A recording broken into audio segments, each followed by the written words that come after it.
But I got Parlay Pete here with me, man. Hey, Parlay Pete, man. How are you doing today, man? I am doing fantastic on this happy Veterans Day. Happy Veterans Day to all the troops and those that serve this country. You guys are America's backbone, and without you, we'd be spineless. So, but I'm doing fantastic. How about you? Man, I'm doing great, man. I hope Ray-Bans is putting a nice hefty check in Josh Holsey's pocket right now. All that promotion he's been giving him this week. Yeah, and if they looked close enough at his pictures, they would see he was wearing them in half the photos he already did have posted. So really, they should be cutting him a bigger check. But that's not here nor there. Yeah, so this Aaron Rodgers thing, we kind of loosely talked about it in a group text, but there wasn't any deep conversations on it because we've talked our Vax stuff in the group. We've talked our Vax stuff on here, man. But what are your thoughts on Aaron Rodgers and kind of his stance and the way he went about his vaccination, his immunization status? So all in all, I mean, I was okay with it. I think that he could have been a little bit more transparent to start off, of course, because he could have just simply said, "Yeah, I'm not vaccinated." But that also wasn't what he was asked. He was asked, what was the exact question? They didn't ask him, "Are you vaccinated?" Did they? That wasn't what they asked. No, they asked because that's a yes or no question. I think they asked him if he was vaccinated. He says, "I'm immunized."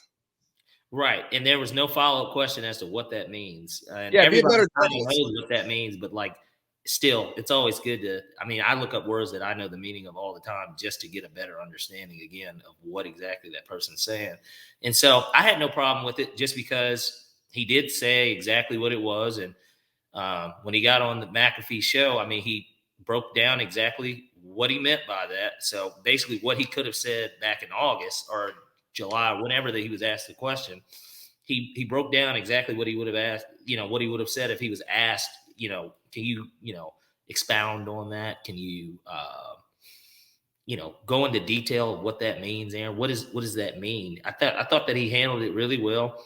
And, let's not forget, Aaron Rodgers is not a dumb cat. I mean, this is a dude that went to Cal Berkeley. That's one of the top schools in the nation. And so, he's a gentleman and a scholar at that point. Yeah, you ask everybody that, they would probably agree, except his family. They might be the only people that don't agree with that, but that's just because, at least what the media and reports say, he doesn't talk to them anymore. But and that might be for good reason too. You never know. Kobe, cut off his family. He still loved his mom and dad and his sisters and stuff, but he cut them off. Because for whatever reason, And on that, I was listening to Charles Barkley on KD's podcast.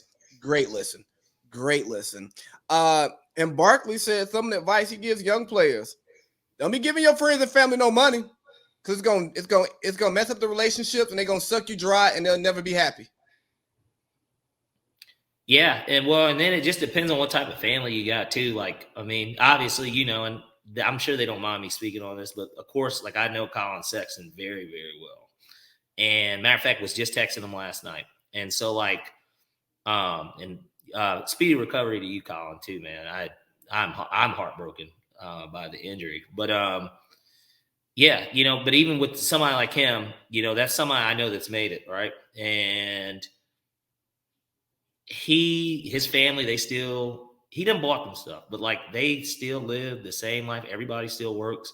His older brother, Jordan, who's the same age as my younger brother, Justice, he still works. He works at FedEx. I hate to be putting his info out there, but he still works a job. You know what I mean? He still has to pay his rent, all that. It's nothing different with just because he's got the money. You know what I mean? Especially because, we know the shelf life. If you look on average how long, I know everybody only sees the players they know, but if you look on average, I think the NFL, the average shelf life is 3 years.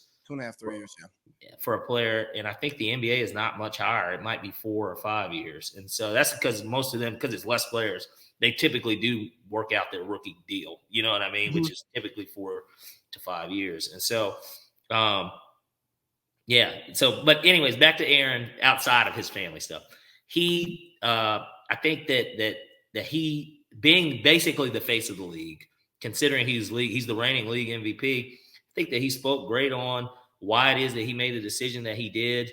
And he just kind of explained it, to where there was nothing that anyone could say. And I think that that's what you want to be in, a point at where nobody can say anything, because that's really what it should be. Nobody should be saying anything about this stuff. Everybody has their own body, and they have to determine what they want to do with it. And that's the thing, it's so important is everybody has to do what they want with their body, but I can't be bothered by what somebody else is doing with their body if it doesn't affect me. Everybody's saying the vaccine's the answer, the vaccine's the answer, the vaccine is the answer. Both of us are vaxxed. We always put that out there when we have these vaccine-related conversations. Right. But, there's no one way to do anything, right? There's just no one-stop shop. One doctor will say, like, think about the law. You have two lawyers who both have passed the bar exam, and they are interpreting the law two totally different ways in order to properly represent their client. But the law is the law. So we got health.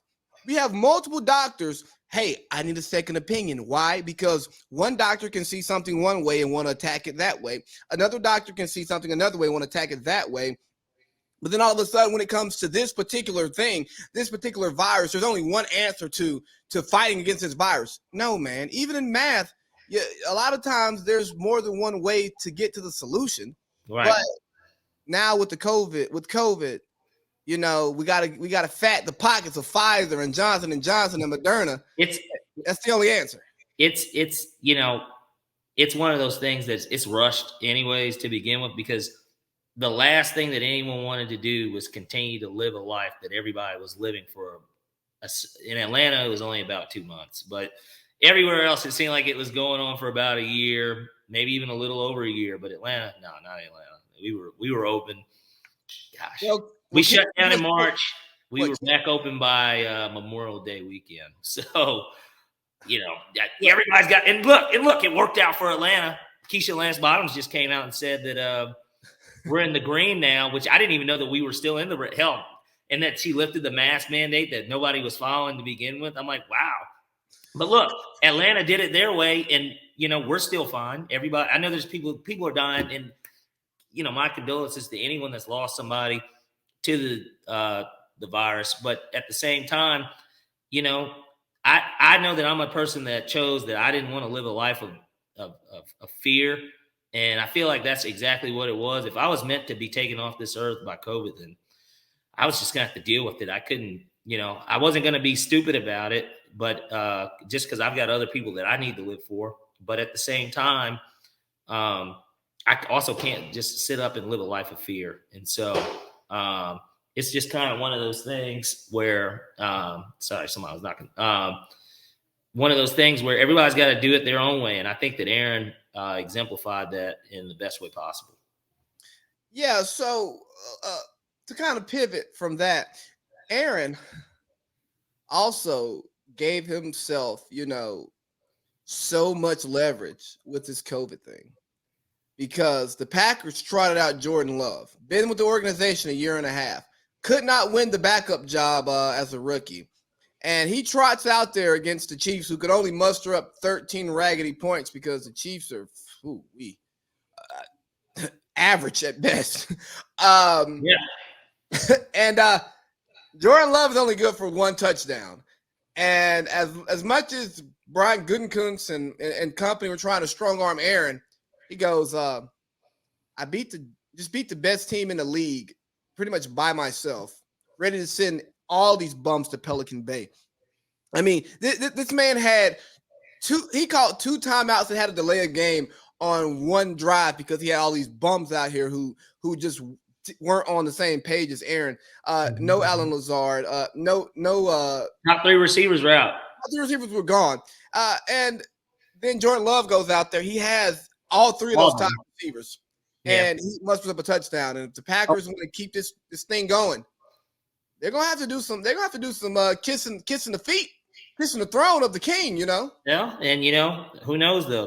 Like they kind of hinted at, maybe this is his last dance. And I know that he's got to be pissed with the Odell Beckham news today, because I'm gonna be honest.